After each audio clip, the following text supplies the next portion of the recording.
আব্বু একটাবার বোঝার চেষ্টা করো। উনি হলেন আমার কলেজের বড় আপু। এখন যদি আমাদের কলেজে কোনোভাবে জানাজানি হয়ে যায় যে ওনার সাথে আমার বিয়ে হয়েছে, তবে আমাদের দুজনের রেপুটেশনের কি অবস্থা হবে একবার ভেবে দেখেছো? জুনিয়র হয়ে সিনিয়রকে বিয়ে করছি শুনলে ফ্রেন্ডরা হাসাহাসি করে আমায় মেরে ফেলবে। রেপুটেশন? কিসের রেপুটেশন? তুমি আমাকে রেপুটেশন শেখাচ্ছ? আমি বলেছি সেটাই হবে। সবার আগে আমার বন্ধুর রেপুটেশন আমার কাছে বড়। তাই বলে তুমি তোমার বন্ধুর রেপুটেশন বাঁচাতে গিয়ে আমাকে এইভাবে বলি দিয়ে দেবে? নিজের ছেলের কথা একবারও ভাবলে না? আকাশ, তুমি কিন্তু এবার অনেক বেশি বাড়িয়ে বলছো। আমি যেটা ডিসিশন নিয়েছি সেটাই ফাইনাল। কিন্তু আব্বু। কোনো কিন্তু নয়। আমি আর একটা কথা শুনতে চাই না। তাড়াতাড়ি রেডি হয়ে নাও। তোমার বিয়ে আজই হবে এবং এই মুহূর্তে। আকাশকে আর কোনো কথা বলার সুযোগ না দিয়ে তার বাবা ঘর থেকে গটগট করে বেরিয়ে গেলেন। তিনি সোজা নিচে চলে গেলেন যেখানে তিথির বিয়ের আয়োজন করা হয়েছিল। তিথি ইন্টার সেকেন্ড ইয়ার পড়ে আর আকাশ ফার্স্ট ইয়ারে। তিথি যেমন সুন্দরী তেমনি অসম্ভব ইন্টেলিজেন্ট।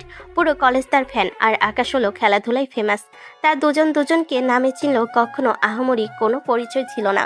তবে আকাশ মনে মনে তিথিকে পছন্দ করত, কিন্তু কখনো প্রকাশ করেনি। তিথির বিয়ের খবর শুনে আকাশের মনটা আগে থেকেই খারাপ ছিল, কিন্তু এখন পরিস্থিতি যা দাঁড়িয়েছে তাতে সে চরম অবাক।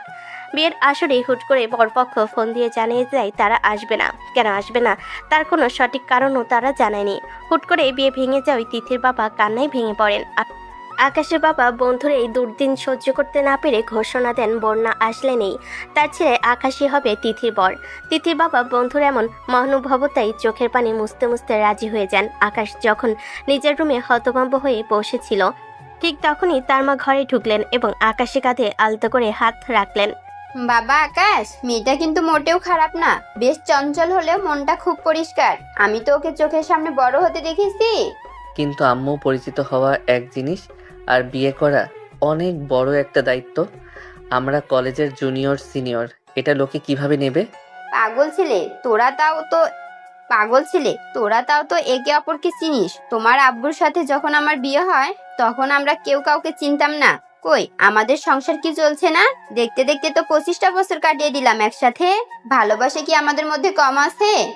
মায়ের কথা শুনে আকাশ বুঝতে পারল যে তার মা বাবা যেহেতু রাজি, সেখানে তার অমত দেওয়ার কিছু নেই। আর তিথি মেয়েটা তো খারাপ না। এখন আকাশের ভেতরে একটা অদ্ভুত অ্যাটিটিউড কাজ করছে। কলেজের ক্রাশ এখন তার বউ হতে চলেছে। পুরো কলেজ যার জন্য পাগল, সে এখন শুধুই তার হয়ে থাকবে।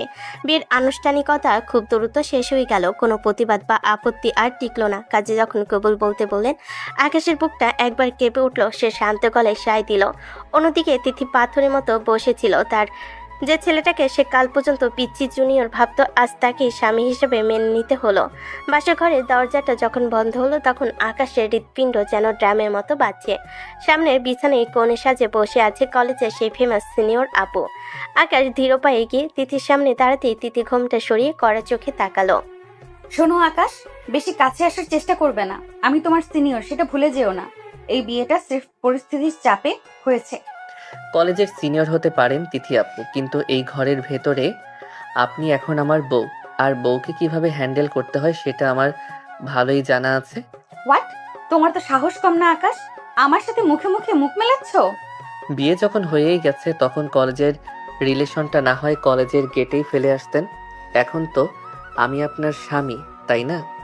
তিথির আগে আর বিস্ময়ে আকাশের দিকে তাকিয়ে রইল। এই শান্তশিষ্ট জুনিয়র ছেলেটার গলায় এমন কনফিডেন্স সে আগে কখনো দেখেনি। বাসাঘরের নিস্তব্ধতা ভেঙে তিথি করা শাসন আকাশকে কিছুটা চমকে দিল। সে দ্রুত নিজেকে সামলে নিল। সারাদিনের ধকল আর বিয়ে ভেঙে যাওয়ার নাটকীয়তা আকাশকে মানসিকভাবে ক্লান্ত করে দিয়েছিল, কিন্তু এখন তিথির এই স্নেহ সুলভ আচরণ দেখে আকাশের জেদ চেপে গেল। সে ঠিক হলো এই গম্ভীর পরিবেশটাকে একটু খোঁচা মেরে হালকা করবে। আকাশ আলতো করে বিছানার এক কোণেই বসলো। এই যে মিস্টার জুনিয়র, তোমাকে আমি এক পাও এগোতে বারণ করেছি না? ওখানে বসলে কেন? দূরে গিয়ে দাঁড়াও। একদম আমার কাছে আসার চেষ্টা করবে না। বাহ, নিজের ঘরে নিজের বিছানায় বসতেও এখন আপনার পারমিশন লাগবে নাকি? আর কতক্ষণ এভাবে রেগে থাকবেন তিথি আপু? আপনার কি মনে হয় না এখন আমাদের একটু রিল্যাক্স হওয়া দরকার? সারাদিন তো কম নাটক হলো না। রিল্যাক্স মানে কি? খবরদার আমাকে তিথি আপু বলে ডাকবে না। কলেজে যখন সবাই জানবে যে আমার জুনিয়রের সাথে আমার বিয়ে হয়েছে, তখন আমার মান সম্মান কোথায় থাকবে ভেবেছো? তুমি জাস্ট একটা পিচ্চি ছেলে আমার কাছে। এর বেশি কিছু নও। আপনি বারবার কলেজের দোহাই দিচ্ছেন কেন বলুন তো? কলেজের বাইরে আমরা এখন স্বামী স্ত্রী, আর আপনি বলছেন আমি পিচ্ছি। আচ্ছা, একজন পিচ্ছি ছেলে কি পারে কোনো মেয়েকে এইভাবে উদ্ধার করতে? বর না আসায় আপনি তো প্রায় কেঁদেই দিচ্ছিলেন। তখন এই পিচ্ছি ছেলেই কিন্তু আপনার মান আর আপনার বাবার সম্মান বাঁচিয়েছে। সেটা ভুলে গেলে চলবে? একদম বেশি কথা বলবে না আকাশ। আমি মোটেও কাঁদছিলাম না। আমি তো মনে মনে খুশি হয়েছিলাম যে ওই বিপদ বিদায় হয়েছে, ওই আপদ বিদায় হয়েছে। কিন্তু তোমার মতো একটা ইমেচুর ছেলের সাথে সারা জীবন পাল্লা দিতে হবে, এটা স্বপ্নেও ভাবিনি। ইম্যাচিওর?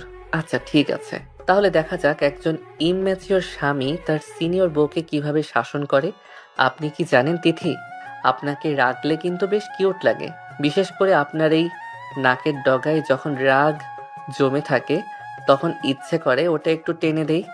তোমার এত বড় সাহস আকাশ, তুমি আমার নাক টেনে দেবে? তুমি কিন্তু লিমিট ক্রস করছো। আমি এই মুহূর্তে এই বাড়ি থেকে চলে যাব, দেখি কে আটকায়। যেতে পারেন, দরজা খুলেই আছে। তবে মনে রাখবেন, বাইরে এখন রাত 2টো বাজে, আর গেটের কাছে আমার আব্বু পাহারা দিচ্ছে। আপনি বেরোলে তো আব্বু ভাববে আমি হয়তো আপনাকে কিছু বলেছি। তখন কিন্তু আমার চেয়ে আপনার অবস্থা বেশি খারাপ হবে। আব্বুর রাগ তো চেনেনি। তিথিরাকে ফুসতে ফুসতে ড্রেসিং টেবিলের সামনে গিয়ে দাঁড়ালো। সে বুঝতে পারছে আকাশের সাথে তর্কে জেতা এখন অত সহজ নয়। আকাশ মনে মনে বেশ আনন্দ পাচ্ছে। তিথির এই অসহায় রাগ আর গালের ফুলে থাকা মুখটা তাকে মুগ্ধ করছে। সে বালিশটা টেনে নিয়ে আরাম করে শুয়ে তিথির দিকে তাকায়। আচ্ছা তিথি, একটা কথা সত্যি করে বলুন তো, আপনার ওই হবু বর কেন পালালো? সে কি আগে থেকেই জানতো যে তার হবু বউ সারাক্ষণ বাঘিনীর মতো গর্জন করে, নাকি সে আপনার কলেজের ওই খতরনাক ইমেজের কথা শুনে ভয় পেয়ে গেছে? আকাশ, তুমি কি আজ আমার হাতে মার খাবে? ও কেন আসেনি সেটা ওর ব্যাপার, আর আমি বাঘিনী কি না সেটা তোমার সময় মতো তোমাকে বুঝিয়ে দেব। এই বিছানাটা আজ আমার, তুমি সোফায় গিয়ে ঘুমাও। সোজা কথা। সোফায়? সরি আপু, সোফাটা বেশ ছোট, আপনার লম্বা হাত পা ওখানে ধরবে না। তাছাড়া বিয়ের প্রথম রাতে বর সোফায় ঘুমালে লোকে শুনলে কি ভাববে? আপনি বরং এক কাজ করুন, মাঝখানে এই কোলবালিশটা থাকুক, আমি ওই পাশে, আপনি এই পাশে, ব্যাস ঝামেলা শেষ। কোনোভাবেই না, আমি তোমার সাথে এক বিছানায় থাকবো না। তুমি এক্ষুনি নিচে যাও অথবা বারান্দায় গিয়ে বসো। কেন? আমাকে কি খুব ভয় পাচ্ছেন, নাকি ভয় পাচ্ছেন যে এই পিচ্চি জুনিয়রটা আপনার মন কেড়ে নেবে? আপনার হার্টবিট তো আমি এখান থেকে শুনতে পাচ্ছি তিথি। এতে ভয় পাওয়ার কিছু নেই, আমি বাঘ নই। ফালতু কথা বলবে না একদম। আমি কাউকে ভয় পাই না। তুমি জাস্ট আমাকে ডিস্টার্ব করছো। আমি ঘুমাতে চাই। আচ্ছা ঠিক আছে, ডিস্টার্ব করব না। তবে একটা শর্ত আছে, কাল সকালে কলেজে যাওয়ার সময় আপনি আমার সাথে আমার বাইকে যাবেন। রাজি তো? অসম্ভব। কলেজের সবাই আমাদের একসাথে দেখলে কি ভাববে?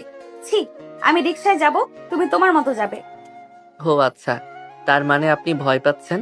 ঠিক আছে, তাহলে আমি না হয় কাল কলেজে গিয়ে সবাইকে ঘটা করে বলে দেই যে আমাদের বিয়ে হয়েছে। সবাইকে গ্র্যান্ড ট্রিটও দিয়ে দেব কাল লাঞ্চ ব্রেকে। কি বলেন? না না, খবরদার এই কাজ করবে না আকাশ। ঠিক আছে বাবা, আমি তোমার সাথেই যাব। এবার অন্তত চুপ করো আর আমাকে শান্তিতে থাকতে দাও।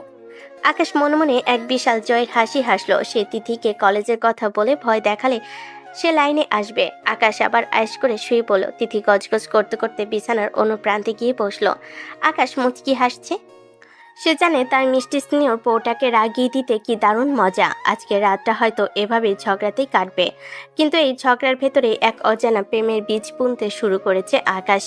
ভোরের আলো জানালার ফাঁক দিয়ে আসতে তিথির ঘুমটা ভেঙে গেল। কিছুক্ষণ সময় লাগলো তার বুঝতে যে সে নিজের বাড়িতে নেই, বরং তার কলেজের 1 বছরের জুনিয়র আকাশের ঘরে তার বউ হয়ে আছে। তিথি আড়মোড়া ভেঙে উঠে দেখলো আকাশ পাশে নেই। সে দ্রুত ফ্রেশ হয়ে নিচে নেমে এলো। তিথির মনে একটা অজানা ভয় ছিল যে শাশুড়ি হয়তো তাকে কাজ নিয়ে কথা শোনাবে, কিন্তু ড্রয়িং রুমে পা রাখতেই তার সেই ভয়টা শান্তিতে বদলে গেল। আরে তিথিমা, তুমি উঠে গেছো? এত সকালে ওঠার কি দরকার ছিল বলো তো? তুমি যাও, আরো কিছুক্ষণ আরাম করো, আমি তোমার জন্য নাস্তা রেডি করছি। না না আম্মু, আপনি একাই কাজ করছেন আর আমি শুয়ে থাকবো? আমাকে বলুন কি করতে হবে, আমি আপনাকে সাহায্য করছি। তিথিমা, এই বাড়িতে কোনো কাজের চাপ নেই। তুমি এখন আমাদের মেয়ে। যাও, ড্রয়িং রুমে গিয়ে বসো। আকাশের মা, মামনি কি খেতে পছন্দ করে সেটা জেনে নিয়েছো তো? ওকে একদম নিজের মেয়ের মতন আগলে রাখবে। তিথি অবাক হয়ে দাঁড়িয়ে রইল। তার নিজের বাবা মায়ের অভাব সে এক মুহূর্তের জন্য বোধ করলো না। আকাশের বাবা মা তাকে এমনভাবে আপন করে নিলেন যে তিথির চোখের কোণে আনন্দ অশ্রু চলে এলো। ঠিক তখনই আকাশ তোয়ালে দিয়ে মাথা মুছতে মুছতে ড্রয়িং রুমে ঢুকলো এবং এই দৃশ্য দেখে এক ভুরু কুঁচকে হাসলো। ও, তার মানে সকালেই তল্পা গুছিয়ে এই বাড়িতে নিজের আধিপত্য বিস্তার শুরু হয়ে গেছে। আব্বু আম্মু, তোমরা তো দেখছি আমাকে পাত্তাই দিচ্ছ না। এখন তো একটা মেয়ে পেয়ে ছেলেকে একদম ভুলেই গেলে। তুই আবার হিংসা করছিস কেন রে? তিথি আমাদের বাড়ির লক্ষ্মী হয়ে এসেছে। এখন থেকে বাড়ির সব আদর শুধু ওর জন্য। তোর জন্য নাস্তার প্লেটে আজ শুধু বড় একটা শূন্য থাকবে। আব্বু, তুমিও কি মায়ের সাথে একমত? মানে আমার জন্ম কি তাহলে ভুল ছিল? কাল পর্যন্ত আমি ছিলাম নয়নমণি, আর আজ এক রাতের মধ্যে আমি হয়ে গেলাম সাইড হিরো। মা তো দেখছি তিথির সাথে যেভাবে আদিক্ষেতা করছে, মনে হচ্ছে তিথি তোমাদের আসল সন্তান আর আমি রাস্তা থেকে কুড়িয়ে আনা কেউ। বেশি নাটক করিস না তো আকাশ। তিথি এই বাড়ির নতুন বউ। তাছাড়া ও পড়াশোনায় কত ভালো। তুই তো সারা দিন বল নিয়ে মাঠে পড়ে থাকিস। ওর থেকে অন্তত কিছু শেখ। আর হ্যাঁ, তিথির দিকে নজর দিয়ে বলছি, তুই ওকে হিংসে করা বন্ধ কর। শুনলে তো আকাশ, এখন থেকে আমার কথা মানলে হয়তো 2-1 পিস নাস্তা পেতেও পারো। আম্মু, আকাশ মনে হয় সত্যিই অনেক জেলাস ফিল করছে। উফ তিথি আপু, থুরি তিথি ম্যাডাম, আপনার এই ভিক্টোরি স্মাইলটা না একদম ভালো লাগছে না। আব্বু, তুমি জানো না ও আমাকে কাল রাতে কত ধমক দিয়েছে? বলছে আমি নাকি ইমম্যাচিওর, আর তোমরা কিনা ওকে মাথায় তুলছো। তাতে কি হয়েছে? বউ বড় হয়েছে তো ভালোই হয়েছে। তোকে একটু মানুষ করতে পারবে। সারাদিন তোর যে চঞ্চলতা, তিথি পারবে তোকে লাইনে আনতে। যা এখন গিয়ে ভালো করে ড্রেস পরে আয়, তোদের তো আবার কলেজ আছে। আকাশ গজগজ করতে করতে নাস্তার টেবিলে গিয়ে বসলো। নাস্তার টেবিলে বসেও তিথির সাথে তার চোখে লড়াই চলল। আকাশ দেখলো তার পছন্দের আলু পরোটা আম্মু সব থেকে বেশি তিথির প্লেটে তুলে দিচ্ছে। আকাশ মুখটা বাংলা পাঁচের মতো করে চেয়ে রইল। আম্মু, আমার আলু পরোটা কোথায়? আমি কি আজ বায়ু খেয়ে কলেজে যাব? এই তো দিচ্ছি বাবা, তবে তিথি আগে খাবে। ও আমাদের মেহমান প্লাস বাড়ির বউ। তুই একটু ধৈর্য ধর। ধৈর্য ধরতে ধরতে তো আমার পেট পিঠের সাথে লেগে যাচ্ছে। তিথি, আপনি তো দেখছি দারুণ পলিটিক্স শিখছেন। সকালে আসতে আব্বু আম্মুকে হাত করে নিলেন। এটাকে পলিটিক্স বলে না আকাশ, এটাকে বলে গুড রিলেশন। তুমি তো আবার জুনিয়র, এসব বুঝবে না। আম্মু, আপনার হাতের পরোটাটা কিন্তু দারুণ হয়েছে। তিথিমা, খাওয়া শেষ হলে রেডি হয়ে নাও। আকাশ আজ তোমায় কলেজে দিয়ে আসবে।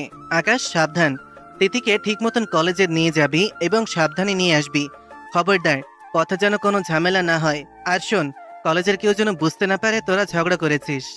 আব্বু, আমি কেউ ড্রাইভার নাকি? ও তো একা রিক্সায় যেতে পারে। তাছাড়া আমাদের কলেজে জানাজানি হলে তো সিন ক্রিয়েট হবে। আমি ওসব কিছু শুনতে চাই না। তুই আমার বাইক নিয়ে যাবি, এটাই আমার আদেশ। এখন আর কোনো কথা নয়, তাড়াতাড়ি বেরো। আকাশ বুঝতে পারলো আজ তার আর নিস্তা নেই। সে তিথির দিকে আর চোখে তাকালো। তিথি তখন একটা বিজয়ের হাসি দিয়ে তার দিকে তাকিয়ে আছে।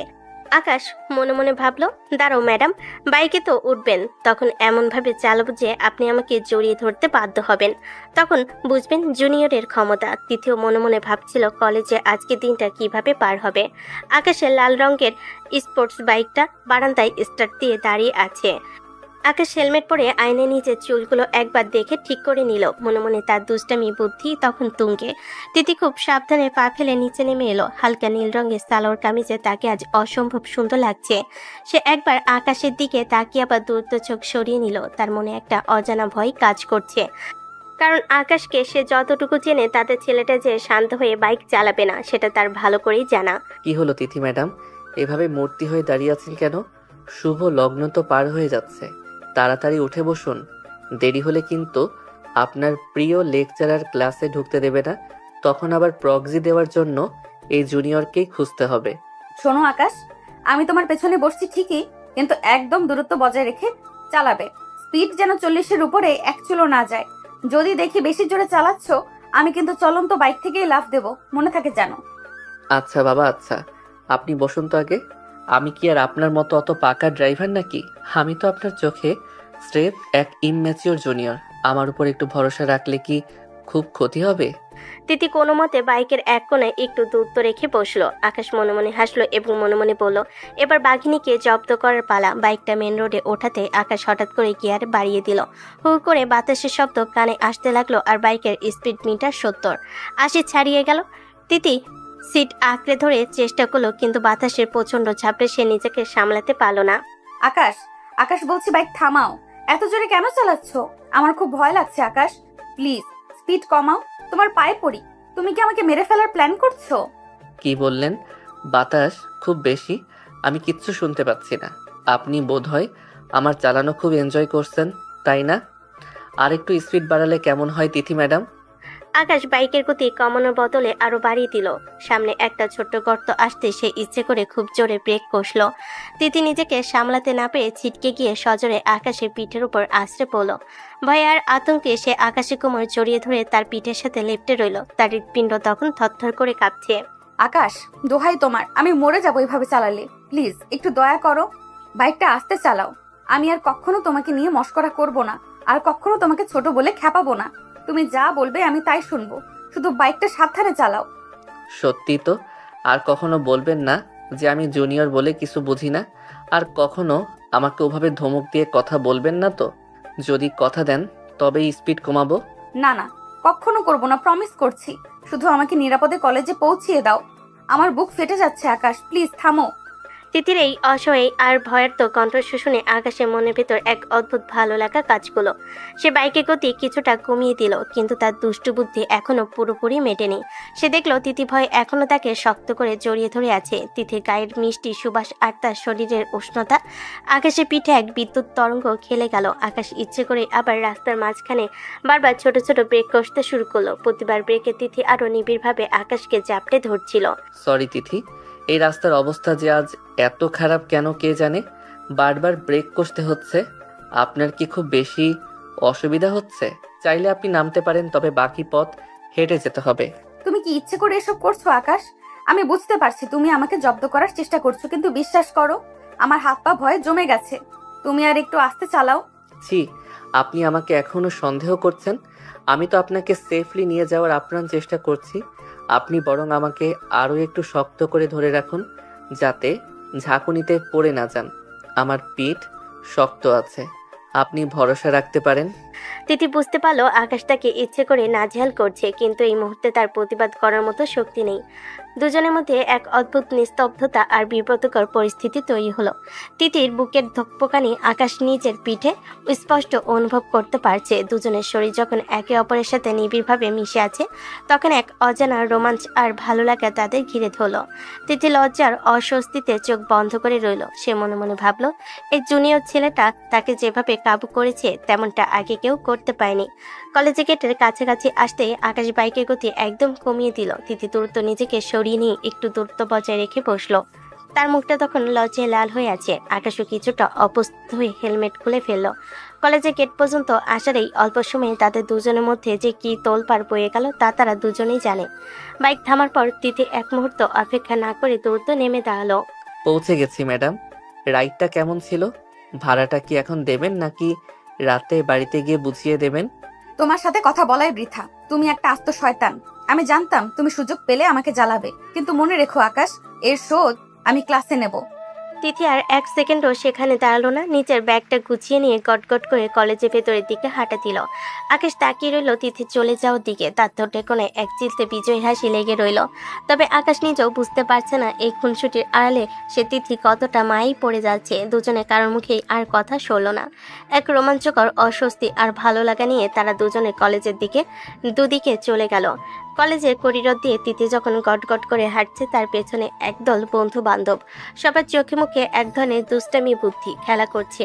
তিথি সরাসরি আকাশের ক্লাসরুমের সামনে গিয়ে দাঁড়ালো। ক্লাসের ভেতরে তখন বেশ শোরগোল।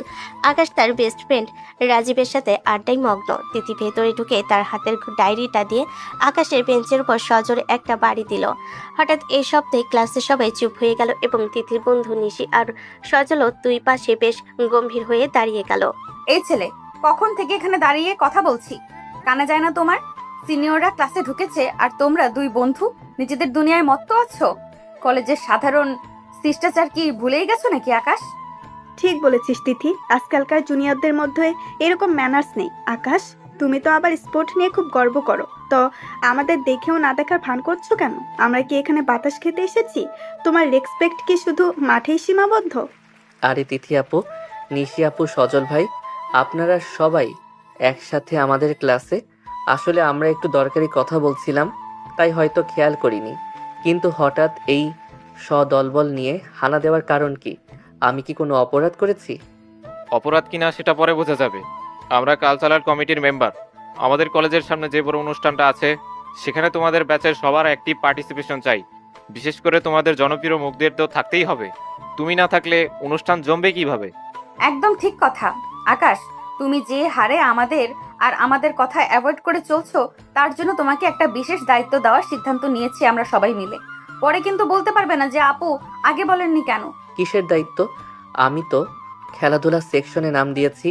কালচারাল প্রোগ্রামে আমার কি কাজ? আমি তো গান গাইতে পারি না, আর অভিনয়ের ধারে কাছেও নেই। আমাকে অন্য কোনো ডিউটি দেন, যেটা আমি পারবো।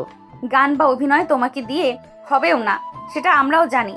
আমরা ঠিক করেছি তুমি এই অনুষ্ঠানে সোলো ডান্স পারফর্ম করবে।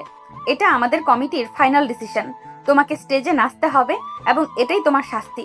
বাহ, দারুণ আইডিয়া তিথি। স্পোর্টস হিরো যখন স্টেজে কোমর দোলাবে তখন তো পুরো কলেজ হাততালিতে ফেটে পড়বে। আকাশ, তোমার ওই লম্বা হাত পাগুলো এবার নাচের মুদ্রায় দেখতে চাই আমরা, বেশ মজাই হবে। আপনারা কি আমার সাথে মজা করছেন? নিশি আপু, সজল ভাই, আপনারা অন্তত বোঝেন আমি জীবনে সোজা হয়ে দুবার হাত পা নাড়াতে পারিনি, আর এখন আমাকে পুরো কলেজের সামনে নাচতে হবে। এটা স্টেপ, আমাকে হাসির পাত্র বানানোর একটা প্ল্যান। তিথি আপু, আপনি এটা ইচ্ছা করে করছেন শুধু আমাকে জব্দ করার জন্য। মোটেও ইচ্ছে করে নয় আকাশ। আমি চাই তুমি তোমার এই রাফ অ্যান্ড টাফ ইমেজের বাইরে গিয়ে নতুন কিছু ট্রাই করো। ভয় পাচ্ছ নাকি? একজন জুনিয়র হয়ে সিনিয়রদের চ্যালেঞ্জ নিতে ভয় পাচ্ছ? এটা দেখতে কিন্তু বেশ ভালোই লাগছে। সবাই শোনো, তোমাদের ফ্রেন্ড আকাশ এবার আমাদের অনুষ্ঠানের মেইন শোন আকর্ষণ আকাশ, হতে চলেছে। আপত্তি করে লাভ নেই। তিথি যখন নাম লিখে ফেলেছে তখন তোকে নাচতেই হবে। আর যদি না নাচিস তবে আমাদের কালচারাল কমিটি থেকে তোকে ব্ল্যাকলিস্ট করা হবে। তখন কিন্তু তোকে কোনো স্পোর্টস কোটা বা কোনো পাওয়ারেই তোকে বাঁচাতে পারবে না। তিথি, এটা কিন্তু একদম ঠিক হচ্ছে না। আপনি বাড়িতে গিয়ে আমার অবস্থা বুঝবেন। কলেজের এই পাওয়ার দেখানো কি খুব দরকার ছিল? আপনি কি চাচ্ছেন আমি সবার সামনে ইয়ার্কির পাত্র হই? আপনার মনে কি এক ফোঁটা মায়া নেই আমার জন্য? বাড়িতে কি হবে সেটা বাড়িতে দেখা যাবে, কিন্তু এখন আমি তোমার সিনিয়র আর তুমি আমার জুনিয়র। এখানে রুলস আমি সেট করি। আকাশ, যাও এখন থেকেই ইউটিউব দেখে নাচের স্টেপ শেখা শুরু করে দাও। না পারলে কিন্তু কলেজের সামনে মান সম্মান পুরোটাই যাবে। Best of luck junior. চল তিথি, আমাদের অনেক কাজ আছে। আকাশ তো প্র্যাকটিস শুরু করার জন্য এখন থেকে ছটফট করছে। বাই বাই আকাশ, নাচের রিহার্সেলে দেখা হবে। তিথি তার দলবল নিয়ে হাসি মুখে ক্লাস থেকে বেরিয়ে গেল। আকাশের রাগী আর অসহায় চেহারাটা দেখে সে মনে মনে এখন ভীষণ তৃপ্তি পাচ্ছে। তিথি চলে যাওয়ার পর আকাশ নিজের বেঞ্চে ধপ করে বসে পড়ল। তার মাথা তখন রাগে ঝিমঝিম করছে। তার বন্ধু রাজীব তাকে নিয়ে টিটকারি মারতে শুরু করেছে। আকাশ মনে মনে ঠিক করলো, তিথি যদি তাকে এভাবে জব্দ করতে চায় তবে সেও এর একটা ভিত বাড়িতে গিয়ে করে ছাড়বে। সারাদিন কলেজের শত ঝুট ঝামেলা আর খুনসুটি শেষে বাড়িতে আকাশ আর তিথির সময়টা বেশ শান্তিতে কেটেছে। বাবা মায়ের সামনে তারা যেন এক আদর্শ দম্পতির অভিনয় করেছে, যে কেউ কল্পনাও করতে পারবে না তাদের মধ্যে যুদ্ধ চলছে। রাতে ডিনার শেষে তারা হাসি মুখে নিজেদের ঘরে ফিরে এলো। আকাশ ঘরে ঢুকেই স্থিরভাবে পেছনে দরজাটা আটকে লক করে দিল। এরপর সে সবকিছু নিশ্চুপ হয়ে দরজায় হেলান দিয়ে দাঁড়িয়ে রইল। তার চোখে মুখে তখন এক রহস্যময়ী চপলতা। সে মনে মনে একটা দারুণ বুদ্ধি হাতড়ে পেয়েছে। হঠাৎ তার ঠোঁটের কোণে এক চিলতে শয়তানি হাসি ফুটে উঠল এবং সে ধীর পায়ে তিথির দিকে এগোতে শুরু করলো। আকাশ, তুমি এইভাবে রোবটের মতো তাকিয়ে আছো কেন? আমার দিকে এইভাবে এগোচ্ছ কেন তুমি? ড্রেসিং টেবিলের সামনে থেকে সরো। আমি চুলটা ঠিক করব। ওখানেই থামো বলছি। কেন তিথি ম্যাডাম? আমি আমার নিজের ঘরে নিজের বিবাহিত স্ত্রীর দিকে এগিয়ে আসছি, তাতে আপনার এত আপত্তির কি আছে? আজ কলেজে তো সবার সামনে আমাকে বেশ নাজেহাল করলেন, সিনিয়র হওয়ার অনেক পাওয়ার দেখালেন। এখন একটু আমার পাওয়ার দেখানোর পালা, কি বলেন? আকাশ দেখো, ইয়ার্কি করো না। কলেজে যা হয়েছে সেটা তো জাস্ট একটা ফান ছিল। বন্ধুদের সামনে একটু ভাবনা নিলে হয়। তুমি ওটা নিয়ে এখনো মনে মনে রাগ পুষে রেখেছো। আর তুমি এইভাবে উথাল পাথাল ভঙ্গিতে কথা বলছো কেন? রাগ? না না, আমি একদম রাগ করিনি। আমি তো জাস্ট একটা ধ্রুব সত্য মনে করিয়ে দিচ্ছি। কলেজে না হয় আপনি আমার পরম শ্রদ্ধেয় সিনিয়র আপু, কিন্তু এই ঘরের ভেতরে তো আমি আপনার স্বামী, আর স্বামী স্ত্রীর মধ্যে তো এমন রোমান্টিক ঘনিষ্ঠতা হতেই পারে, তাই না? নাকি এখানেও আপনি সিনিয়রিটি দেখাবেন? কিছু একটা হতে পারে মানে কি? আকাশ, তুমি কিন্তু ধীরে ধীরে লিমিট ক্রস করছো। একদম কাছে আসবে না বলছি। ছাড়ো আমাকে, ওদিকে যাও। কেন ছাড়বো? কলেজের সেই দাপুটে তিথি আপু আজ একটা ছোট জুনিয়রের কাছে ভয়ে কুঁকড়ে যাচ্ছে। আপনার হার্টবিট তো একদম লাউড স্পিকারের মতো বাজছে তিথি। কি হলো, মুখটা অত শুকিয়ে গেছে কেন? আমি তো বাঘ নই যে আপনাকে খেয়ে ফেলবো। আমি তো শুধু আমার অধিকারের কথা বলছি। আকাশ প্লিজ, তুমি কি করছোটা কি? বাড়ির বাকিরা যদি কোনোভাবে টের পায় তবে কি ভাববে? তুমি কি পাগল হয়ে গেছো? আমি কিন্তু চিৎকার করব। চিৎকার করে লাভ নেই, দরজা মজবুত ভাবে লক করা। এখন আপনার কাছে মাত্র দুটো অপশন আছে, হয় আপনি আমার সাথে এই মায়াবী রোমান্টিক সময়টা কাটাবেন, নয়তো আমি আপনাকে একটা শর্ত দেব। কোনটা আপনার জন্য সহজ হবে? কি শর্ত তাড়াতাড়ি বলো। আর তুমি আগে একটু দূরে সরে দাঁড়াও, আমার দম বন্ধ হয়ে আসছে। এইভাবে তাকাচ্ছ কেন আমার দিকে? শর্তটা একদম পানির মতো সহজ। আমাকে ওই অনুষ্ঠানে নাচতে হবে না। আপনি ওই লিস্ট থেকে আমার নামটা এখনই কেটে দেবেন। যদি রাজি হন তবে আমি এখন দূরে সরব, আর যদি রাজি না হন তবে কিন্তু আজকের রাতটা আমাদের জন্য অনেক বেশি স্মরণীয় হয়ে থাকবে। অসম্ভব। লিস্ট একবার ফাইনাল হয়ে গেছে আর আমি সেটা জমাও দিয়ে দিয়েছি। ওটা চেঞ্জ করা কোনোভাবে সম্ভব না। তোমাকে নাচতেই হবে আকাশ। এটা নিয়ে কোনো রিকোয়েস্ট বা ব্ল্যাকমেইল আমি শুনবো না। ও আচ্ছা, তার মানে আপনি চান আমি আপনার আরও কাছে আসি? ঠিক আছে, আমার কোনো আপত্তি নেই। আমি তো আপনার ইচ্ছাকেই প্রাধান্য দিচ্ছি। চলুন তবে আজকের রাতটা না হয় আমাদের নামেই লিখে দিই। আকাশ তিথির গলার কাছে নিজের মুখ নামিয়ে আনতে তিথি ভয়ে আর তীব্র লজ্জায় চোখ বন্ধ করে ফেল। সে বুঝতে পারছে আকাশ আজ তাকে পুরোপুরি কোণঠাসা করে ফেলেছে। আকাশের গায়ের করা পারফিউমের ঘ্রাণ আর তার তপ্ত নিঃশ্বাসের ছোঁয়া তিথি সারা শরীরে এক অজানা শিহরণ জাগিয়ে তুল। তিথির দেহের সাথে পিঠ ঠেকে গেছে, পালানোর আর কোনো পথ নেই। ঠিক আছে, ঠিক আছে, থামো আকাশ, আমি হার মানছি। তোমাকে আমি ওই নাচের লিস্ট থেকে মুক্তি দিচ্ছি। মানে তোমাকে আমি নিজে নাচ শেখাবো। তোমাকে একটা হাসির পাত্র হতে হবে না। তোমাকে একা হাসির পাত্র হতে হবে না। আমি নিজে তোমাকে প্র্যাকটিস করাবো এবং প্রয়োজনে তোমার সাথেই পারফর্ম করব। এখন তো খুশি? এবার দোহাই তোমার, আমার সামনে থেকে একটু সরো। এই তো লক্ষ্মী মেয়ের মতো কথা বলেছেন তিথি ম্যাডাম। প্রমিস তো? কাল থেকে কিন্তু আপনি আমার অফিসিয়াল ড্যান্স টিচার। আর টিচার যদি ক্লাসে ফাঁকি দেয় বা বেশি শাসন করে তবে কিন্তু এই স্বামী তার অধিকার আদায় করতে আবার ফিরে আসবে। মনে থাকবে তো? তুমি একটা আস্ত শয়তান আকাশ। আমি জীবনেও ভাবিনি তুমি এইটুকু একটা জেদ মেটানোর জন্য এতটা নিচুতলার রোমান্টিক ব্ল্যাকমেল করবে। জাস্ট আমাকে বিপদে ফেলে নিজের কাজ হাসিল করলে। এটাকে ব্ল্যাকমেইল বলে না তিথি, এটাকে বলে বুদ্ধির লড়াই। কলেজের দাপুটে সিনিয়র আপুকে ঘরের কোণে কাবু করার মজাই আলাদা। এখন শান্তিতে ঘুমান। কাল থেকে কিন্তু আমাদের ব্যক্তিগত ড্যান্স ক্লাস শুরু হবে, আর সেখানে আমি কিন্তু খুব দুষ্টু ছাত্র হব। তিথি রাগে আর চরম লজ্জায় লাল হয়ে ধপ করে বিছানার এক কোণায় গিয়ে বসল। সে অবাক হয়ে ভাবছে এই জুনিয়র আকাশ তাকে নাচাল করার এমন সব নতুন উপায় কোত্থেকে খুঁজে বের করে। আকাশ মনে মনে বিজয়ের হাসি হাসছে। সে যেমন নাচের হাত থেকে বাঁচলো, তেমনি তিথিকেও এক হাত দেখে নিল। সকাল থেকে আকাশের ঘরে মিউজিক সিস্টেমটা হালকা ভলিউমে বাজছে।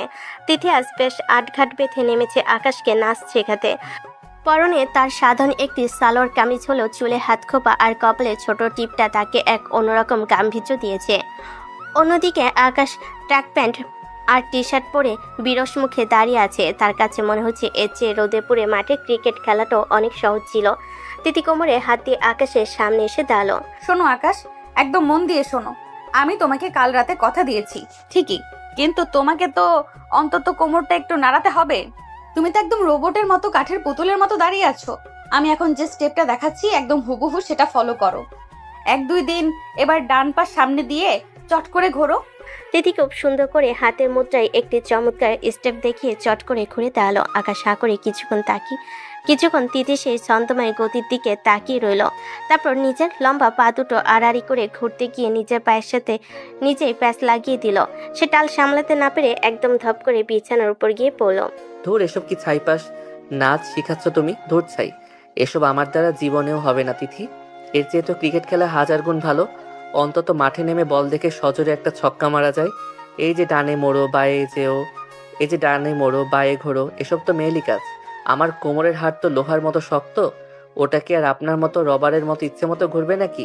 বড় বড় ছক্কা মারা তোমার জানা আছে। আকাশ, বাজে কথা একদম বন্ধ করার, জলদি উঠে দাঁড়াও। আমি তোমাকে একদম সিম্পল একটা স্টেপ দিচ্ছি, তুমি শুধু সেটা করো।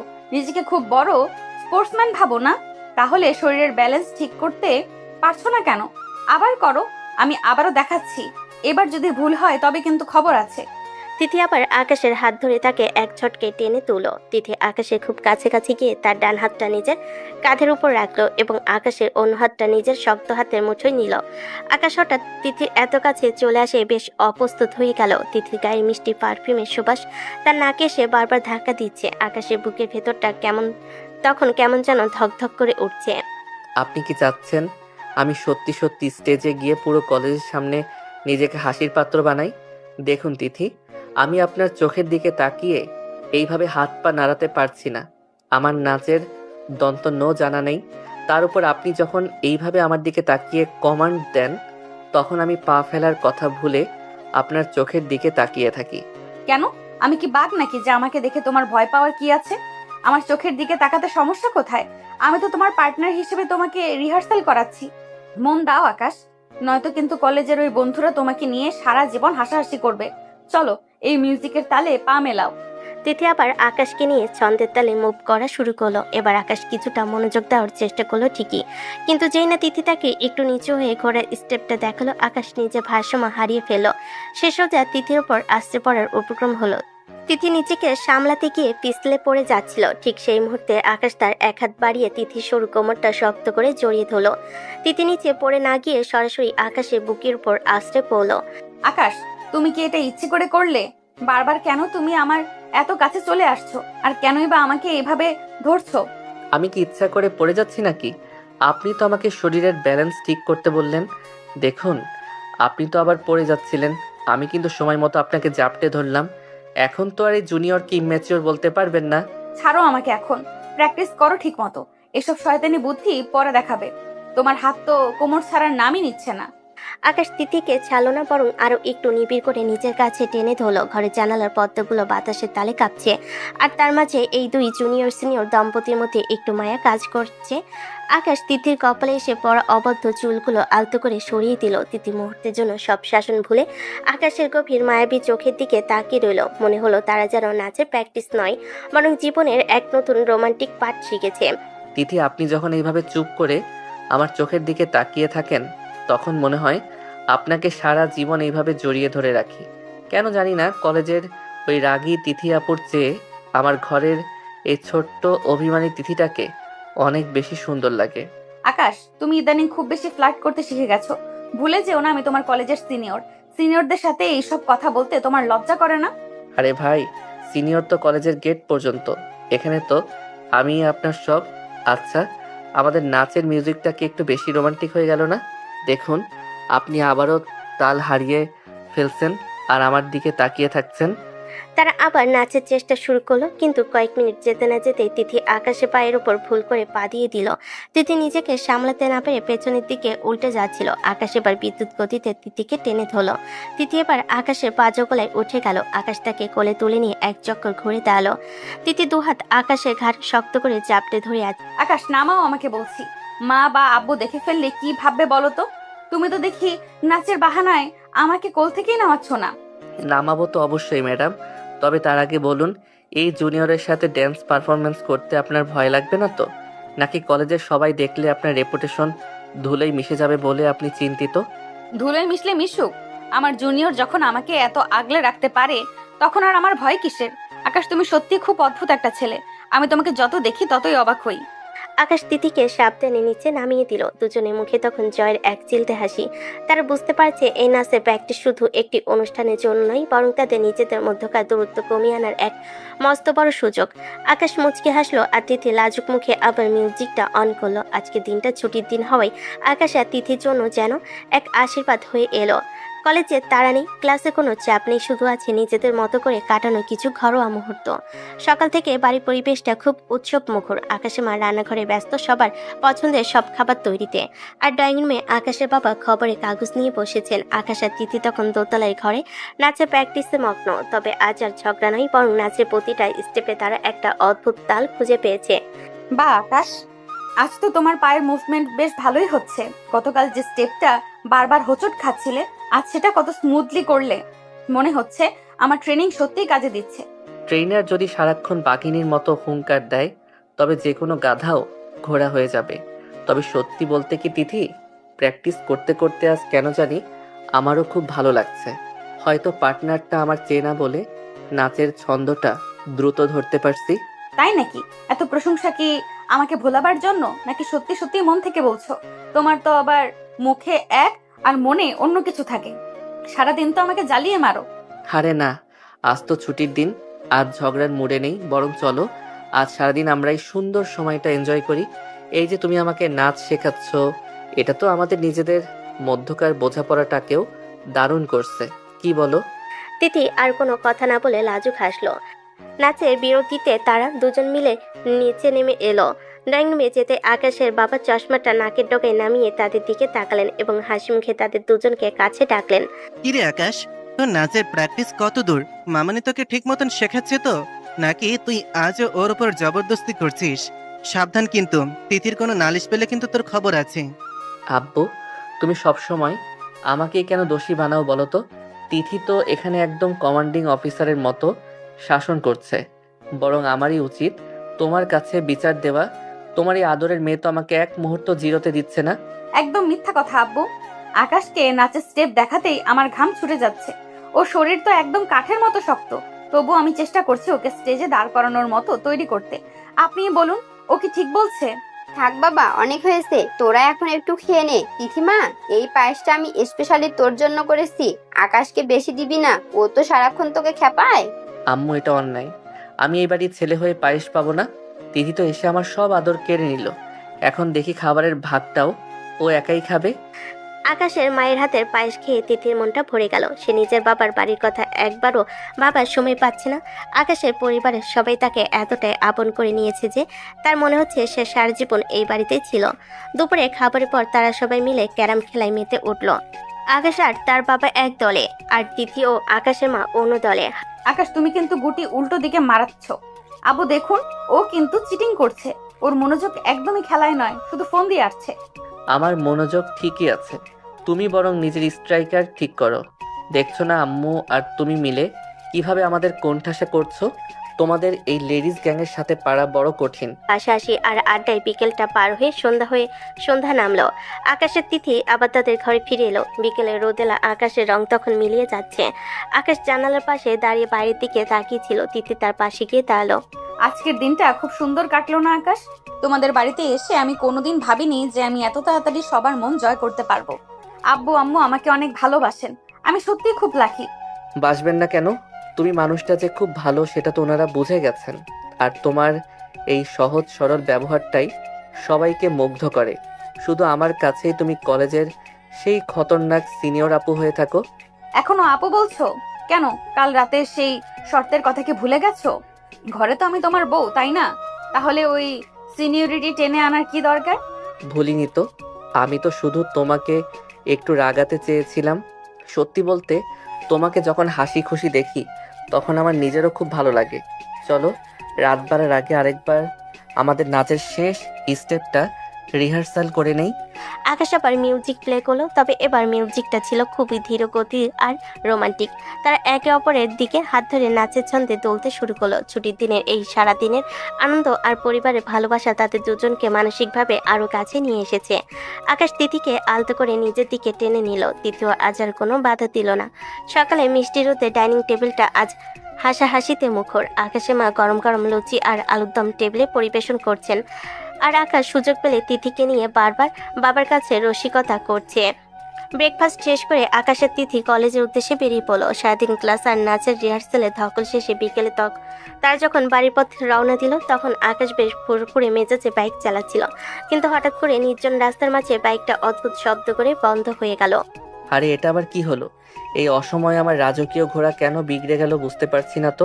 তিথি, আপনি একটু কষ্ট করে নামুন তো, দেখি একবার ট্রাই করে স্টার্ট হয় কিনা। আমি জানতাম তোমার মতো ইমিচুর ড্রাইভারের বাইক মাঝ রাস্তায় নষ্ট হওয়াটাই স্বাভাবিক। এখন কি হবে শুনি? আমি কি ভর দুপুরে রাস্তার মাঝখানে দাঁড়িয়ে রোদে পড়বো? আহা তিথি, এভাবে গরম হচ্ছেন কেন? রোদে পড়লে তো আপনার ওই ফর্সা গাল দুটো লাল হয়ে যাবে। সামনে একটা মেকারের দোকান আছে, ওটা ওখানে দিয়ে আসি। আপনি বরং একটু হেঁটে সামনে এগিয়ে যান, আমি আসছি। আকাশ বাইক ঠেলে ম্যাকারের দোকানে দিয়ে দ্রুত পায়ে হেঁটে তিথির পাশে এসে দাঁড়ালো। তিথি তখন বিরস মুখে ফুটপাত দিয়ে হাঁটছে আর আকাশকে মনে মনে বকছে। ঠিক সেই সময় রাস্তার পাশে এক বাদাম বিক্রেতাকে দেখে আকাশের মাথায় দুষ্ট বুদ্ধি খেলে গেল। সে চট করে গিয়ে এক ঠোঙ্গায় গরম বাদাম কিনে এনে তিথির সামনে খুব কায়দা করে ধরল। এই নিন তিথি ম্যাডাম, আপনার জন্য একদম স্পেশাল প্রেম ফল নিয়ে এসেছি। ধরুন আর ভক্তি ভরে খাওয়া শুরু করুন। প্রেম ফল মানে কি? আকাশ, তুমি কি গরমে পাগল হয়ে গেলে নাকি? এটা তো সাধারণ চীনা বাদাম। এই ছাইপাশকে তুমি প্রেম ফল বলছো কেন? আরে না, এটাই আসল প্রেম ফল। আপনার ওই পাষাণের মতো হৃদয়ে তো প্রেমের লেশমাত্র নেই। সারাক্ষণ তো খতরনাক সিনিয়রের মতো আমাকে ধমকান। আমার মনে হয় এই ফল খেলে আপনার ভেতরে আমার জন্য একটু হলেও প্রেম জাগবে, তাই তো শখ করে কিনে আনলাম। তোমার এত বড় সাহস আকাশ! তুমি আমাকে বাদাম খাইয়ে প্রেম জাগাতে চাইছো? আমাকে কি তোমার ক্লাসের ওই কচি খুকি মনে হয় যে বাদাম দিলেই গলে যাব? দাঁড়াও, আজ তোমার পিঠের চামড়া আমি তুলবো। আরে ধরুন না, আপনার তো আবার সিনিয়রিটি অনেক বেশি, স্পিড কি কম পড়ে গেল নাকি? প্রেম ফল কিন্তু ঠান্ডা হয়ে যাচ্ছে তিথি, ধরুন আমাকে। তিথির আগে ফুসতে ফুসতে তার ব্যাগটা পাড়িয়ে ধরে আকাশকে মারার জন্য তাড়া করলো। আকাশ হাসতে হাসতে সামনের দিকে দৌড় দিল। তিথিও তার পিছু পিছু দৌড়াচ্ছে। রাস্তার মানুষ অবাক হয়ে দেখছে এই সুন্দর জুটিটার খুনসুটি। আকাশ বারবার পেছন ফিরে তাকিয়ে তিথিকে ভেঙচি কাটছে আর তিথি রাগে লাল হয়ে তাকে ধরার চেষ্টা করছে। তিথি, আপনি কি হাঁপিয়ে গেলেন? একজন সিনিয়র হয়ে জুনিয়রের সাথে দৌড়ে পারছেন না? এটা তো লজ্জার কথা। এই নিন আপনার প্রেম ফল, একটু খেয়ে এনার্জি নিন। আকাশ, তুমি যদি একবার আমার হাতে ধরা পড়ো তবে কলেজের ওই নাচের স্টেপ আমি তোমার হাড় গোড় ভেঙে শেখাবো। থামো বলছি, তুমি কি থামবে না? না, একদম না।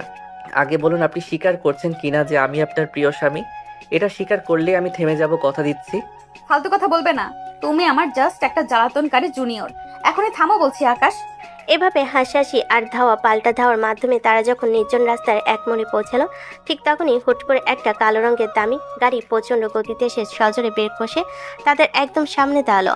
টায়ারের ঘর্ষণের শব্দে পুরো এলাকায় কেঁপে উঠল। আকাশ আর তিথি দুজনেই মুহূর্তের মধ্যে স্থির হয়ে গেল।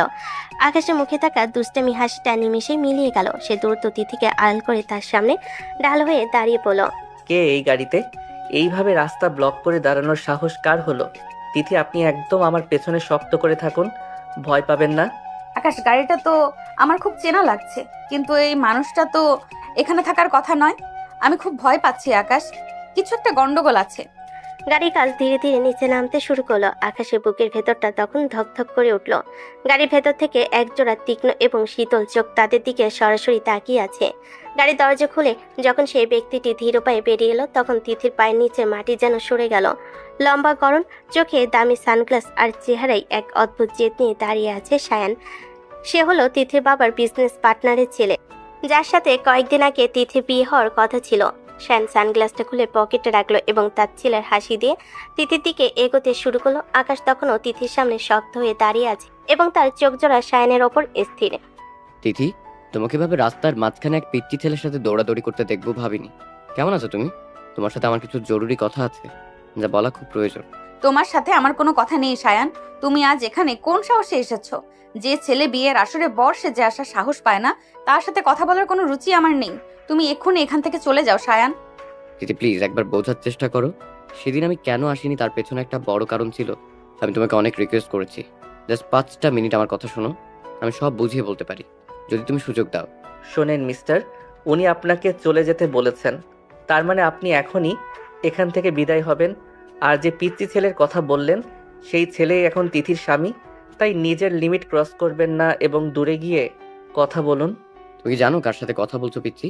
তিথি, তুমি কি সত্যি এই বাচ্চা ছেলেটার কথা শুনে আমাকে ফিরিয়ে দেবে? আমাদের সম্পর্কটা এত ঠুনকো ছিল না।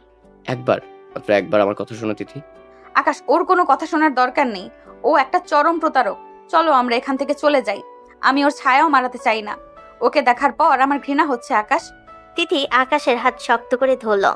আকাশ শ্যানকে একটা কড়া চাহনি দিয়ে তিথিকে নিয়ে সেখান থেকে হাঁটতে শুরু করলো। শ্যান বারবার তিথিকে ডাকার চেষ্টা করলো এবং অনেক রিকোয়েস্ট করলো, কিন্তু তারা কেউ পেছনে ফিরে তাকালো না।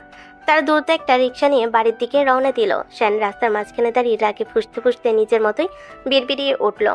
তিথি, কাজটা তুমি একদম ঠিক করলে না। এই পিচ্চি জুনিয়র ছেলেটার সাথে আমাকে এভাবে অপমান করলে মনে রেখো, এর দাম তোমাকে খুব চড়াভাবে দিতে হবে। সায়ান যা চায় তা পাওয়ার জন্য যে কোনো সীমা পার করতে পারে। তুমি আমার হাত থেকে বাঁচতে পারবে না। বিয়ের আগের দিন তুমি আমাকে নিজে ফোন করে বললে তুমি বিয়েটা করতে চাও না, তুমি একটু সময় চাও। তোমার কথা রাখতে আমি রিস্ক নিয়ে সেদিন বিয়ে করতে আসলাম না, কিন্তু তুমি ঠিকই বিয়ে করে নিলে। ঠিক আছে, ব্যাপার না। তুমি আমাকে শান্তি দাওনি, আমিও তোমাকে শান্তিতে থাকতে দেব না। তোমার পুরো পরিবারকে ধ্বংস করে আমি রাস্তায় নিয়ে আসবো, আই প্রমিস। বাড়িতে ফেরার পথে আকাশ আর তিথি দুজনেই খুব চুপচাপ ছিল। শায়নের হঠাৎ ফিরে আসা, তার উপর এই রহস্যময়ী হুমকি তিথির মনের ভেতর এক অজানা ভয় ঢুকিয়ে দিয়েছে। তবে আকাশ মনে মনে ঠিক করেছে, ওই লোকটা যদি আবার বিরক্ত করে তাহলে সে এর কঠিন বিহিত করবে। বাড়িতে ফিরে তারা স্বাভাবিক হওয়ার চেষ্টা করলো। রাতে ডিনার টেবিলে সবার সাথে হাসি মুখে কথা বলল। দুজনের মনের কোণে তখনও শায়নের ছায়া লেগে আছে। ডিনার শেষ হতে না হতে আকাশের বাবা এক বিশেষ ঘোষণা দিলেন। আকাশ, তিথিমা, মন দিয়ে শোনো। কাল সকালে তোমাদের দুজনের কোনো জরুরি কাজ নেই তো? তিথির বাবা আজ ফোন করেছিলেন। উনি তোমাদের দুজনকে কাল ওনাদের বাড়িতে দাওয়াত করেছেন। অনেক দিন তো হলো, তিথিও নিজের বাড়িতে যাওয়া হয়নি। সত্যি আব্বু, বাবা ফোন করেছিলেন? আমি তো ভাবতেই পারিনি এত তাড়াতাড়ি বাড়িতে যাওয়ার সুযোগ পাবো। আমি কি সত্যিই কাল যেতে পারবো আব্বু? মা বাবার কথা খুব মনে পড়েছিল। ঠিক আছে আব্বু, তুমি যখন বলছো তখন যাবই। তবে তিথি ম্যাডাম, আপনার বাবার বাড়িতে গিয়ে আবার আমাকে জুনিয়র বলে সব ভুলে যাবেন না তো? সেখানেও কিন্তু আমি আপনার স্বামী হিসেবেই যাচ্ছি, মনে থাকে যেন। আপনিও না আকাশ, সব সময় আপনার মাথায় ওইসব দুষ্টুমি বুদ্ধি ঘুরে। আব্বু, আমরা কাল সকালেই বেরিয়ে পড়বো। অনেক কেনাকাটাও করতে হবে বাবার বাড়ির সবার জন্য। আমি সত্যিই খুব খুশি। রাত বাড়ার সাথে সাথে আকাশ আর তিথি তাদের ঘরে গিয়ে ব্যাগপত্র গুছাতে শুরু করলো। তিথি খুব খুশি, কারণ সে তার প্রিয় মানুষদের কাছে ফিরেছে। কিন্তু আকাশের মনে তখনও শায়নের সেই হুমকি বাজছে। ব্যাগ গুছানোর ফাঁকে আকাশ এবার তিথির দিকে তাকালো। তিথি তখন আলমারি থেকে নিজের জামা কাপড় বের করতে ব্যস্ত। তিথি, একটা কথা জিজ্ঞেস করি, শায়নের সাথে আপনার কি কোনো পুরনো শত্রুতা আছে? ওর চোখের ভাষা কিন্তু আমার মোটেও ভালো লাগেনি। লোকটাকে খুব বিপজ্জনক মনে হচ্ছে আমার। জানি না আকাশ, ও খুব জেদি আর প্রতিহিংসা পরায়ণ ছোটবেলা থেকেই। তবে তুমি সাথে থাকলে আমার আর কোনো ভয় নেই। চলো তাড়াতাড়ি ব্যাগ গুছিয়ে নিই। কাল সকালে দেরি হলে কিন্তু আব্বু আবার ফোন করে রাগারাগি করবে। আকাশ আর কোনো কথা বাড়ালো না। তারা দুজনে মিলে ব্যাগ গুছিয়ে রাখলো। জানালার বাইরে অন্ধকার রাত হলেও তাদের মনে তখন আগামীকালে নতুন সফরের উত্তেজনা।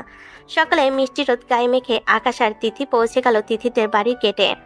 মেয়ে আর জামাই আসবে বলে আগে থেকেই গেটে তোরণ সাজানো হয়েছে। তিথির বাবা আর মা দরজায় দাঁড়িয়ে অধীর আগ্রহে অপেক্ষা করছিলেন। গাড়ি থেকে নামতে তিথির মা তিথিকে জড়িয়ে তোলেন, আর তিথির বাবা আকাশের কাঁধে হাত রেখে পরম মমতায় ভেতরে নিয়ে গেলেন। বিয়ের পর আজই প্রথম তারা এ বাড়িতে পা রাখলো, তাই বাড়ির প্রতিটি কোণ যেন আজ উৎসবে মেতেছে। এসো বাবা আকাশ, ভেতরে এসো। তোমার জন্য কত কি রেঁধে রেখেছি। আমার তিথিমাটা কি তোমাকে খুব জ্বালিয়েছে কয়দিন? ও তো একটু জেদি আর একগুঁয়ে, তুমিই সামলে নিও বাবা। আরে না মা, আপনার মেয়ে তো একদম লক্ষ্মী। তবে হ্যাঁ, মাঝে মাঝে কলেজের সিনিয়রিটির ভাবটা বাড়িতেও দেখায়। এই যা, তখন আমি একটু বাধ্য জুনিয়র হয়ে গুটিসুটি মেরে থাকি। আসলে ওনার হুকুম অমান্য করার সাহস আমার নেই মা। আম্মু, তুমি ওর কথা একদম বিশ্বাস করো না। ও সারা দিন আমাকে অস্থির করে রাখে। আর আব্বু, তুমি ওকে এত মাথায় তুলো না তো। এমনিতেই ও খুব ড্যাম কেয়ার টাইপের ছেলে। দেখছো না কেমন সাধু সেজে কথা বলছে? আসলে ও একটা আস্ত শয়তান। দেখেছেন আব্বু, আপনার সামনে আমাকে শয়তান বলছে। আমি তো শুধু আপনার মেয়ের নাচের টিচার হিসেবে একটু কড়া শাসন করি, এতেই ওনার এত রাগ। আপনি বিচার করুন, শিক্ষককে কি কেউ এভাবে অপমান করে? তোরা দেখছি এখনো সেই আগের মতোই আছিস। চল আগে ভেতরে চল, অনেক গল্প হবে। আগে পেট পুড়ে খাওয়া দাওয়াটা শেষ করি। জামাই বলে কথা, আজ কিন্তু কোনো ডায়েট চলবে না আকাশ। দুপুরবেলা ডাইনিং টেবিলে যেন রাজকীয় ভোজের আয়োজন। তিথির মা নিজের হাতে জামের পাতে বড় মাছের মাথা আর মাংস তুলে দিচ্ছেন। সারাদিন আত্মীয় স্বজনের ভিড় আর হাসাহাসিতে সময়টা দ্রুত পার হয়ে গেল। কিন্তু আসল বিপত্তিটা বাঁধল রাতে। তারা যখন শোয়ার জন্য তিথির ঘরে ঢুকলো, তিথি লক্ষ্য করলো তার ছিমছাম ঘরটিতে কোনো সোফা নেই, এমনকি আলাদা শোয়ার মতো কোনো অতিরিক্ত ম্যাট্রেসও নেই। হায় আল্লাহ, আকাশ এখন কি হবে? আমার ঘরে তো কোনো সোফা নেই। তুমি এখন ঘুমাবে কোথায় সেটা তো একবারও ভাবোনি। আম্মুকে কি বলবো একটা আলাদা বিছানা করে দিতে? কেন আলাদা বিছানা কেন? আমি তো এই বড় রাজকীয় বিছানাতে আরাম করে ঘুমাবো। আপনার সমস্যা কি তিথি ম্যাডাম? বাপের বাড়ি এসেছেন বলে কি আমাকে এখন মেঝের শক্ত পাটিতে পাঠাতে চান নাকি? স্বামী হিসেবে এই বিছানায় আমার অর্ধেক ভাগ আছে। অসম্ভব আকাশ, আমরা এক বিছানায় কিভাবে ঘুমাবো? এখানে তো কোনো সোফা নেই যে তুমি আলাদা শোবে। আম্মু বা আব্বু যদি জানতে পারে আমরা আলাদা শুই তবে তো কেলেঙ্কারি হয়ে যাবে।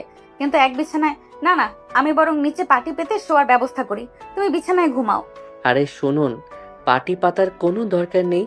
আপনি কি নিজেকে কন্ট্রোল করতে পারবেন না বলে ভয় পাচ্ছেন, তাই আমাকে বিছানা থেকে দূরে সরিয়ে রাখতে চাইছেন?